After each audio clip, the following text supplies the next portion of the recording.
love them like you just can't believe, and their family. And I said this last week, and I'll say it again. Tim and Sandra, we haven't just, because they lived off, so we weren't able to just torment them like we did Bobby and Margie and just lay up and eat their food and just.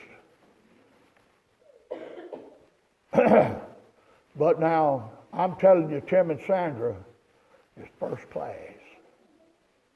First class. And I'm really not liking Tim being sick. That is not Tim Cleveland. And I'm really going to bear down. I thought he was doing better. And I'm not liking that. But you tell him I shot it just as straight as I know how to shoot it, Sandra. I don't know. I'm getting ready to have to do what I do. It's going to be gone, catch a boat, gone again, and like I've lived my life.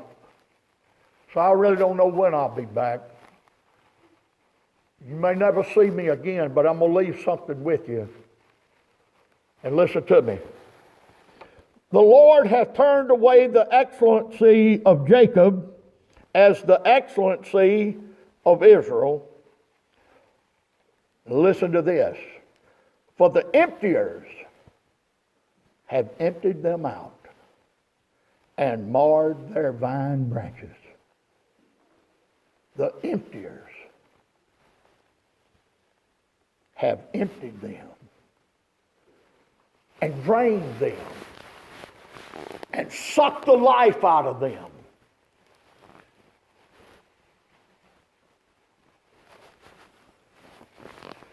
Just let me go and keep going here because I'll never get back. In the book of Revelation, chapter 6,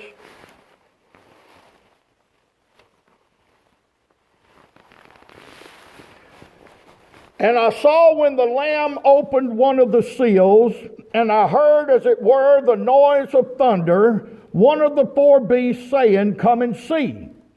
And I saw and behold a white horse, and he that sat on him had a bow, Antichrist. And a crown was given unto him, and he went forth conquering and to conquer. And when he had opened the second seal, I heard the second beast say, Come and see. And there went out another horse that was red, and power was given to him that sat thereon to take peace from the earth, and that they should kill one another. And there was given unto him a great sword. And when he had opened the third seal, I heard the beast say, Come and see. And I beheld, and lo, a black horse. And he that sat on him had a pair of balances in his hand. And I heard a voice in the midst of the four beasts say, A measure of wheat for a penny, and 3 measures of barley for a penny. And see thou hurt not the oil and the wine. And when he had opened the fourth seal, I heard the voice of the fourth beast say, Come and see. And I looked and beheld a pale horse, and his name that sat on him was Death, and hell followed with him. And power was given unto them over the fourth part of the earth, to kill with the sword, and with hunger, and with death, and with the beast of the earth.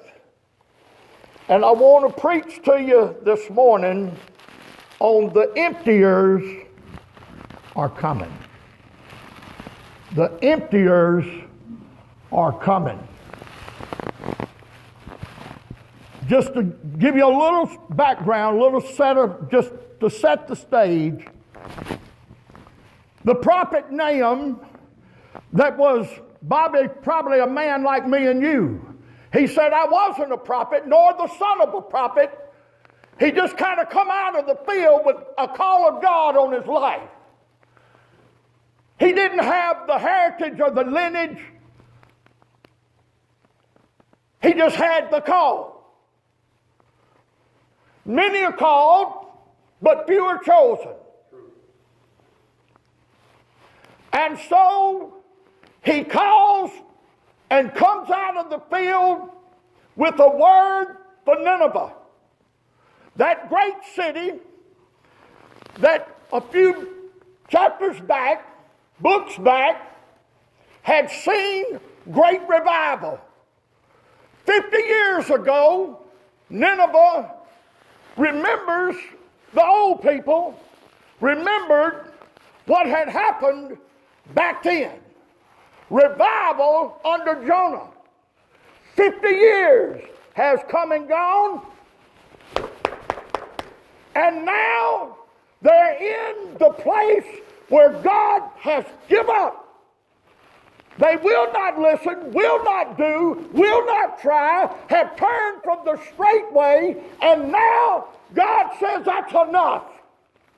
And the revival of 50 years ago is not enough to keep them and to hold off the judgment of God today. The emptiers, the warning that God is going to send people to come and empty it out. The walls of justice, the tall walls of Nineveh, so wide, so tall and impenetrable, can't hold back the emptiers. And so the things going on in your life, as you just casually go about casual,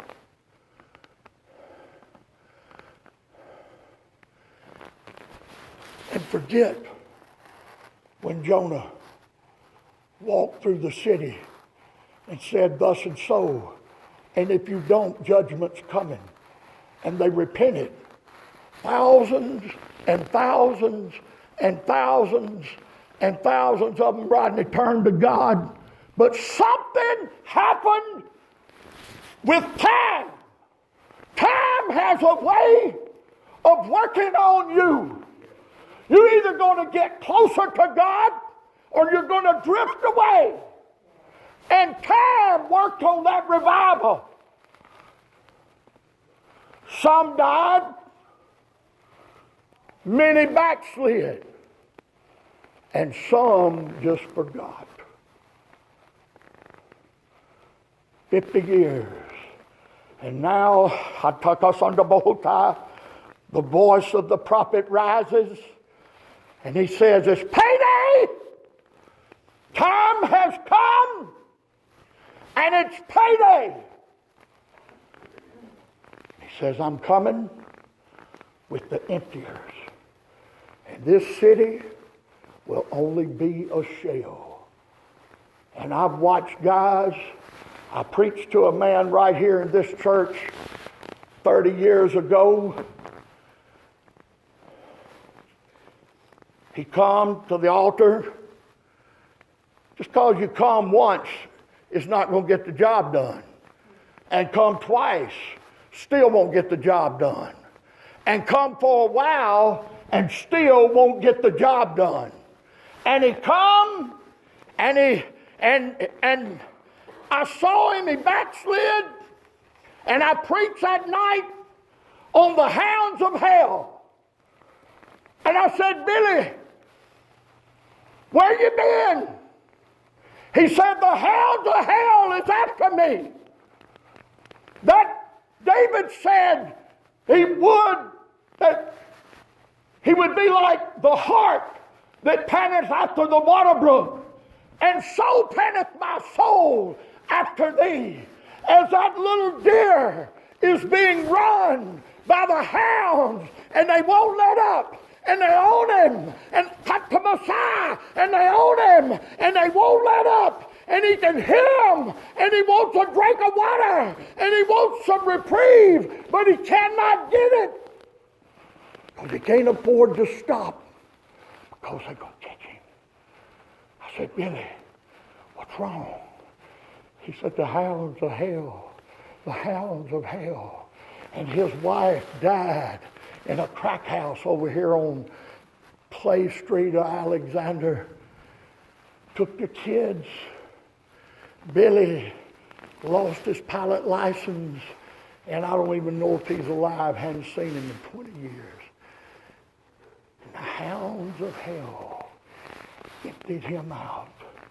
And the emptiers came, and they looked down, deep down in his soul, and they pulled out everything that was left, and left a shell that was irredeemable. This world's crazy. It's crazy. I was doing a little studying, and I could go forever, but I'm going to leave you a little something now if you'll just stay with me. I'm going to leave you something, and you can leave here or go home, but you can take this with you. But I was reading about people that have sold their soul and made a pact with the devil. There was a woman named Rose, and she was hungry, and she was young, and she seemed as though she had no future and no hope and no help, and she wanted more out of life than to have to just go to church, long hair women, short hair men. All that you said, all that we have believed, not some strange doctrine. It's all slipped away with time. It got away. And she says, I don't want that. This was probably in the 1800s. And so she made a pact with the devil. True story. And she said, if you'll give me the things of this world, because I'm tired of being hungry. I'm tired of being restricted. I'm tired of being told what to do. And I'm tired of not having no fancy clothes. And I'm going to make a pact with the devil. And she made a talk to him. Now, if you talk to the devil, he'll talk back. And if you'll talk to God, he'll talk back. But you've got to make a decision. And you cannot just talk to nobody.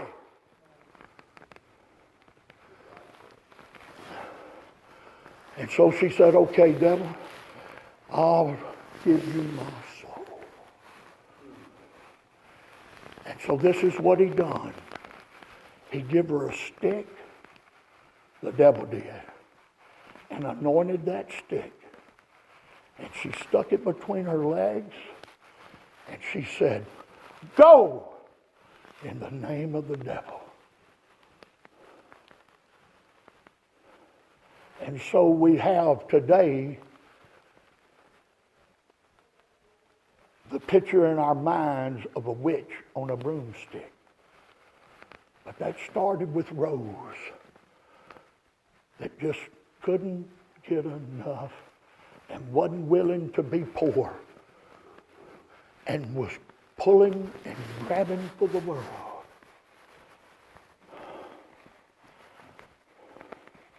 You ain't gonna like it when you get it, Bobby. It ain't worth it. What would a man give in exchange for his soul? Now, you're giving something. You didn't just get where you are for nothing. You have paid a price to be where you are today. Where are you? Where are you today, really?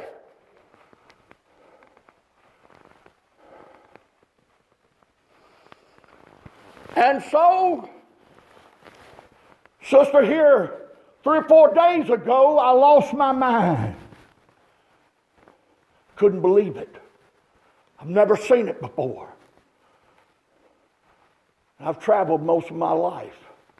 I've been everywhere. And I seen a man that looked like the devil incarnate.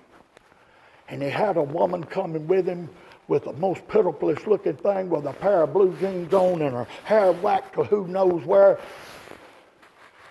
And she had a t-shirt, right? with a pentagram on it that said, "Sinners are winners." Bold. Sinners are winners. And brother, when I got ready to walk by them, the devil knows his enemies. Now, I'm the enemy of the devil. I've made no pacts with him. I'm against him. And I'm against everything he stands for. And I'm against everything he's trying to do. And you say, well, now Brother Ward, you don't know all that. Well, I know what Paul said. Paul said that we are aware of his devices. So I know a little bit about the devil. I'm not ignorant. Paul said he was not ignorant of the devices of the devil. Now I'm going to tell you what you better do. You better throw the cover back so you can see what you're getting in bed with.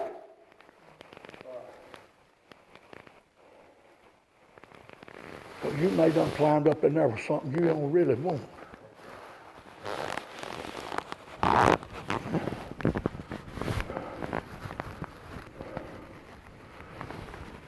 Sinners are winners. Now, how crazy. How far down the road of deception can you go? You know the story about sin? That sin will carry you further than you want to go and cost you more than you want to pay.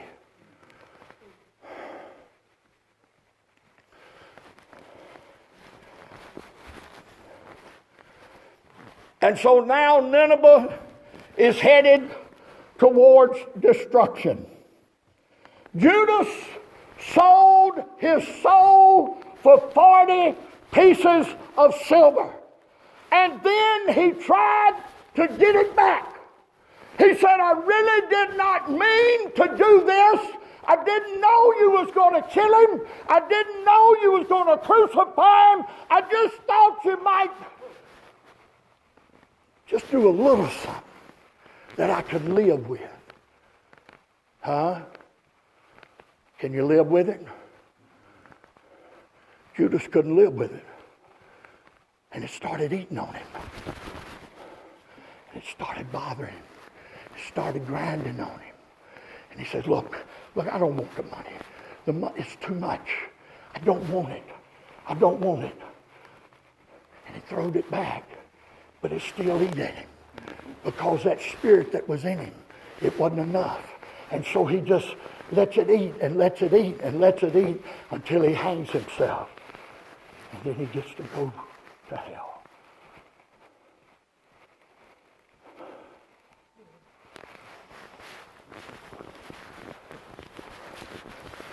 Nineveh had forgot God. Nineveh has forgot the revival. I've heard Brother Cleveland time and again talk about the great revival in Greenville. I can't call his name right just this second. Blue babies. Brother Cleveland's seen them with his own eyes. Blue babies turned snow white. Gail Jackson was preaching it. And blue babies. And all kinds of miracles. And signs. And wonders. And the Delta was on fire. And Gail Jackson slept all night, the last night of the revival, and came to that last service, and he slept out under the stars. And he said, the Delta has rejected God. And because the Delta has rejected God, God has rejected the Delta.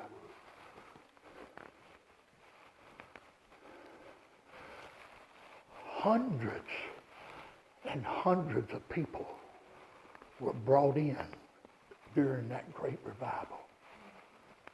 Church of God went from just a handful to busting at the seams. First Assembly went from just not much, not back here, back way over by Gypsy Company, went from nothing to just huge crowds.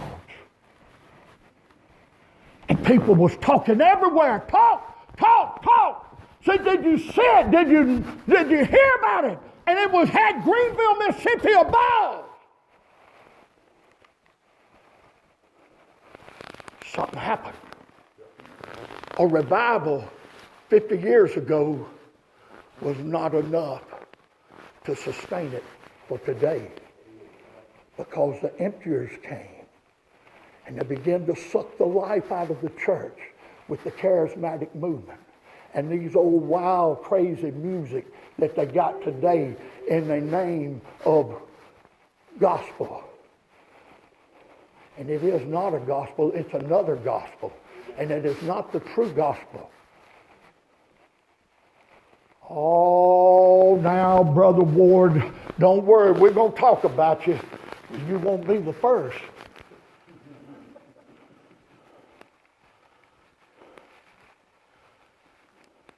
But you might be the last.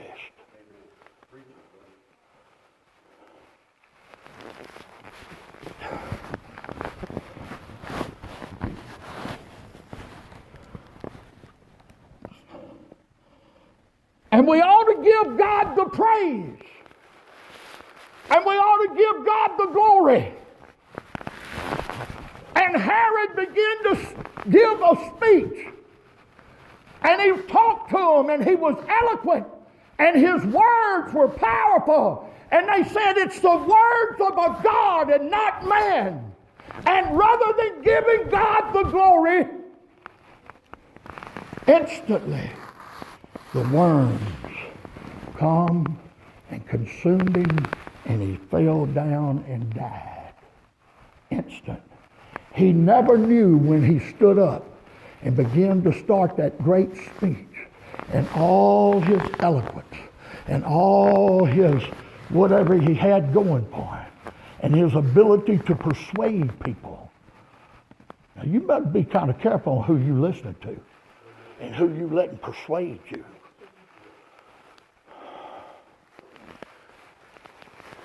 And all of a sudden, there in all his grandeur, in a moment's time, the emptiers came and emptied him out and pulled it all out of him, and he died. Ananias and Sapphira never knew when they lied to God and lied to the Holy Ghost, and they turned their back and they cheated and stole from God. And they come to Peter. And he said, well, thus and so, and what about it? And they said, yea and nay. And all of a sudden, Ananias died. Instant. And then here comes his wife that's in cahoots with him. Who have you convinced to follow you, and you're taking them down the wrong track? And so here comes his wife, and the same men, that the emptiers, the same young men that picked Ananias up and took him and threw dirt in his face, picks up his wife just a few hours later and carries her down the same road. The emptiers that had looked down into their soul and pulled it out of them. So that now Herod is a shell and dead. And Ananias and Sapphira lied to God, and now they dead. There is payday someday. Hurrying right along, Jezebel never knew, never dreamed. The prophets of Baal, how she had treated God's people, all of her acts against the godly. Now Jehu is riding, and the Bible says he's riding fiercely. And they come And they say, where you headed, Jehu? Don't worry about it. Get in line. And they never come back to warn the people. And Jehu is riding fiercely. And he's headed right straight for Jezebel, for the land of Jezreel. And Jehu is riding, and he's got one thing on his mind. You ought to have God on your mind, and one thing, and one purpose, and one desire. And that's to please God. And Jehu is riding. He's riding like a wild man. And he's calling all of them. They said, come on, Jehu. He says, line up. Get in line. And they get in line. And they're getting towards Jezebel. And Jezebel can look out the window. And she sees them coming. And so she starts dolling up, painting her face and doing her hair, getting on the best clothes she got. She's trying to use what she's always used. But listen to me now. All the things that you've done in the past to get yourself out of trouble may not work today. Payday. Jehu, the emptiers, are on their way. And so Jehu gets up and he pulls up to Jezebel's apartment, and she looks out and she talks to him, and he says, who's on my side? And he said, who? He emphasized it. Who? The same question. Who's on the Lord's side? That question has been asked 1,000,000 times. What side are you on? And you have to make a decision. And Jehu said, who's on my side? And 2 or 3 of them eunuchs that had been taking care of Jezebel, that wicked woman that won't go away. Find her all the way from the 2nd Kings into the book of Revelations. She just keeps showing up. And that doctrine of Jezebel and that way of Jezebel. And they just keep showing up. And they just keep showing up. And she won't go away till the end comes. He said, I have found somewhat against you because you have allowed Jezebel to teach in your church and sing out of your pulpits, and you have give her the nod that it's all okay. And so now Jezebel says, and Jehu, he says, whose side you on? And then eunuchs, they look out. He said, throw her out! And they throwed her out the window. And she splattered against the wall. And she died on her way down, and she hit the ground. She had no idea that the emptiers was coming. And that was her day. And it was her time and her call. Had no idea. And she had to make, and it was too late. And those eunuchs said, well, we don't want to die with Jezebel. We don't want to go with the hair. Throw her out. And lay aside every weight and every sin that would so easily beset you. And make a way for God. And so they saved their life. And they cleansed that place to fulfill the prophecy against Jezebel and Ahab and all that they did. And the rich man, Sandra, you can come if you would. And the rich man, he said, man, I got a lot. I've gathered up houses and lands, and I've got money, and I've got everything a man could ever possibly want, I've already got.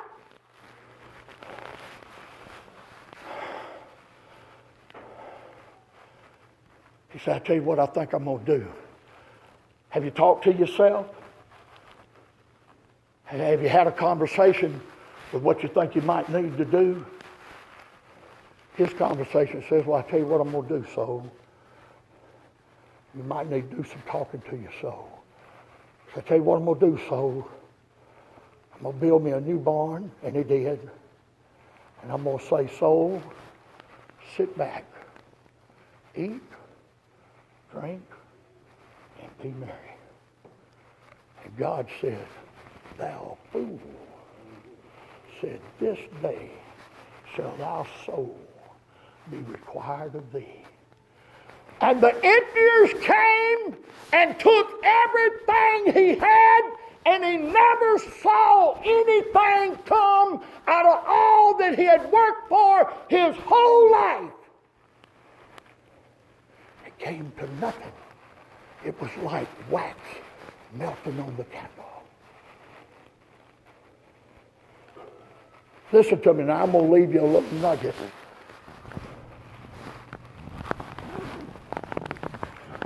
In the old days, in the Bible days, they had a bottle. And when the man left the house to go to war and fight, ain't got too many men left. They all look like women wearing lace breeches and, I guess, act me like they're wearing lace. Bunch of sissies, what we call them. Kind of weak. It is what it is. But when the men went to war, the women, in hopes that their men would return, they had bottles, sister, that they collected their tears in. And those tears were a testimony for two things: how much they loved their husband and how much they were wanting to recognize his coming. Little bottle, not much love. Few tears, not much. Lots of tears in the bottle to pour out as an offering to the man that has left to fight for their freedom. Nobody wants to fight no more, Bobby. Nobody fighting. They won't fight for the church. They won't fight for the family. They won't fight for nothing. Won't even fight for the self. Just lay down on the side of the road and there's no tears in the bottle. And the 10 virgins. The bottle has got to be full. You got to have all in your lamp, and your lamp has got to be full.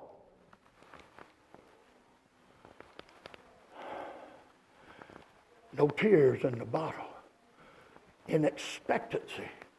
If you really thought your loved one was going to fight his way out of it and come back, you would be ashamed. Listen to me now. You would be ashamed if he come back and there ain't hardly no tears in the bottle. Because that means that you didn't really think he was coming back anyway, and you was going to have it your way, and that you didn't really love him, and you didn't really believe that he was going to do what he said he was going to do. I'm coming back. In the analogy of Jesus, I'm coming